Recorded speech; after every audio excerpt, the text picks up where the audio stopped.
सीधे बोल में आप सभी का स्वागत है। मैं मुकेश उदैरिया आपके सामने हाजिर हूं।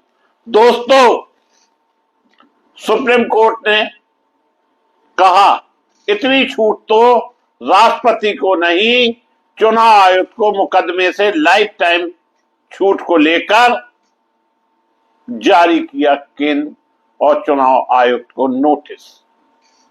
दोस्तों, सुप्रीम कोर्ट ने केंद्र सरकार और चुनाव आयोग, इलेक्शन कमीशन ऑफ इंडिया को नोटिस जारी कर जवाब मांगा। एक याचिका पर नए कानून के असंवैधानिक वैधता को चुनौती दी गई, जिसमें मुख्य चुनाव आयुक्त, सीईसी और अन्य चुनाव आयुक्तों को आजीवन लाइफ टाइम कानून सुरक्षा यानी मुकदमे से छूट दी गई। दोस्तों, मुख्य चुनाव आयुक्त और चुनाव आयुक्तों को मुकदमे में जीवन भर की चुनौती देने वाली याचिका पर सुप्रीम कोर्ट ने सोमवार को सुनवाई हुई, यानी आज सुनवाई हुई। इस मामले में सुप्रीम कोर्ट वैधता परीक्षण करने को तैयार है। एनजीओ लोक प्रभारी की याचिका पर सुप्रीम कोर्ट ने केंद्र सरकार और चुनाव आयुक्त को नोटिस जारी कर जवाब मांगा। हालांकि दोस्तों, सुप्रीम कोर्ट ने इस कानून पर कोई रोक नहीं लगाई है। Chief justice of India Suryakant ने इस मामले में सुनवाई करते हुए कहा कि यह एक महत्वपूर्ण मुद्दा है और वास्तविक रूप से यह एक महत्वपूर्ण मुद्दा है। हम मामले का परीक्षण करेंगे कि क्या इस प्रावधान से कोई नुकसान हो रहा है और क्या संविधान की व्यवस्था के तहत ऐसी छूट दी जा सकती है। दोस्तों, उन्होंने कहा कि फिलहाल स्टे की जरूरत नहीं है। याचिकाकर्ता संस्था लोक प्रहरी ने दलील दी कि इतनी व्यापक कानूनी छूट तो भारत के राष्ट्रपति को भी नहीं दी गई है। उन्होंने कहा कि संसद में कानून पर बहस के दौरान मंत्री ने खुद कहा था कि यह विधेयक के से संबंधित है। ऐसे में आपराधिक अभियोजन से छूट की सेवा शर्त नहीं माना जा सकता है। याचिका में यह भी कहा गया कि यह प्रावधान स्वतंत्र और निष्पक्ष चुनाव को नुकसान पहुंचाता है। याचिकाकर्ता ने अदालत से इस प्रावधान पर तुरंत रोक लगाने की मांग की।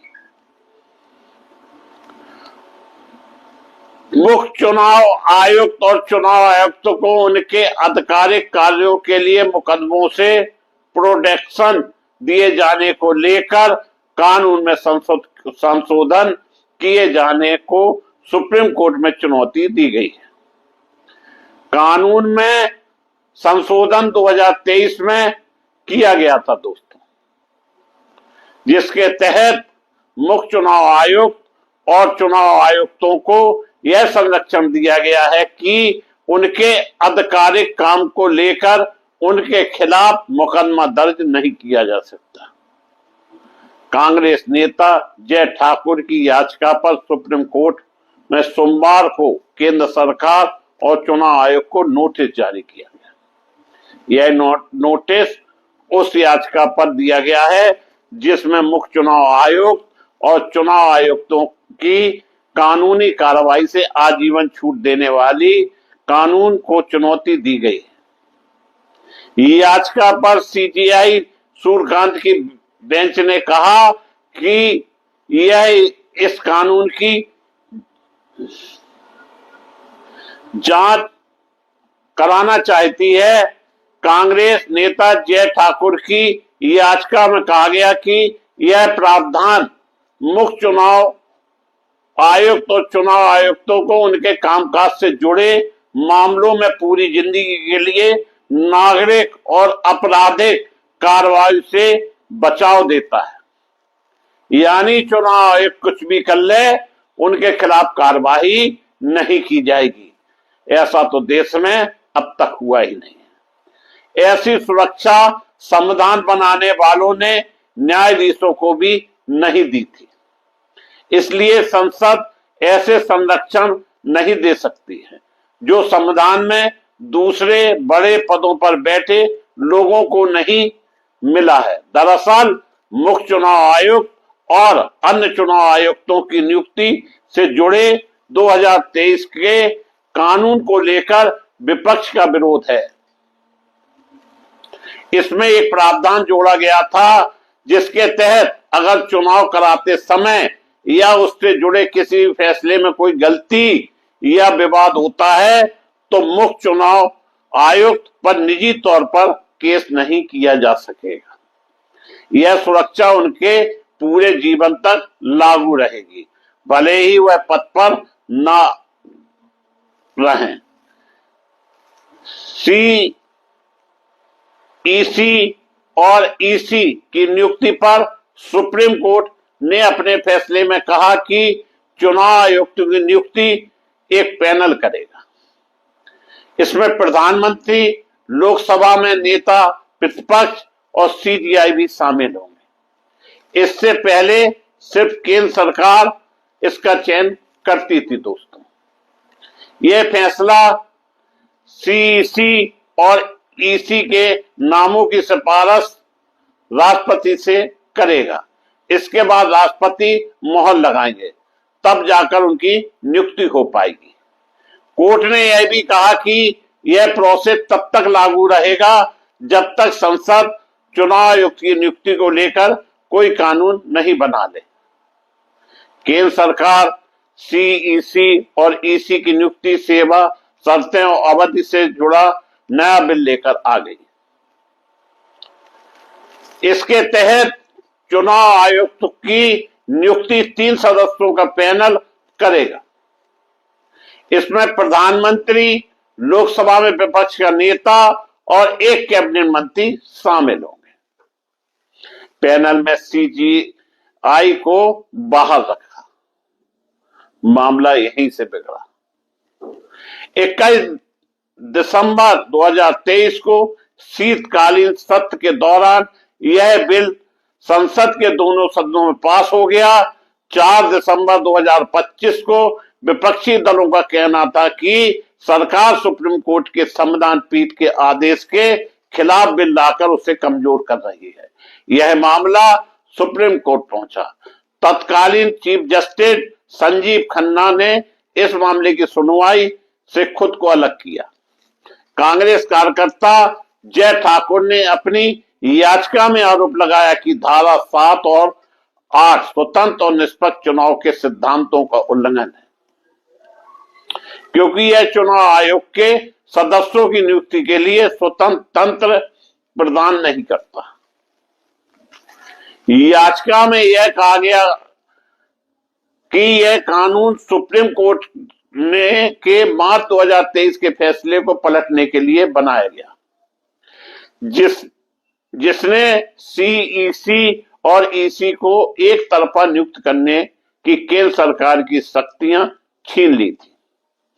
यह वह प्रथा है जो देश की आजादी के बाद से चली आ रही है। चुनाव आयुक्त कितने हो सकते हैं, इसे लेकर संविधान में कोई संख्या तय नहीं की गई। संविधान का अनुच्छेद 324(2) कहता है कि चुनाव आयोग में मुख्य चुनाव आयुक्त और अन्य चुनाव आयुक्त ही कर सकते हैं। यह राष्ट्रपति पर निर्भर करता है कि इनकी संख्या कितनी होगी। आजादी के बाद देश में चुनाव आयोग में सिर्फ एक चुनाव आयुक्त होता था। 16 अक्टूबर 1989 को प्रधानमंत्री राजीव गांधी की सरकार ने 2 और चुनाव आयुक्त की नियुक्ति की। इसी चुनाव आयोग एक बहु सदस्यीय निकाय बन गया। नियुक्तियां 9वें आम चुनाव से पहले की गई थी। उस वक्त कहा गया था कि यह फैसला मुख्य चुनाव आयुक्त RBS पेरी शास्त्री के लिए किया गया था। 2 जनवरी 1990 को BP सिंह सरकार ने नियमों में संशोधन किया और चुनाव आयोग को फिर से एक सदस्यीय निकाय बना दिया।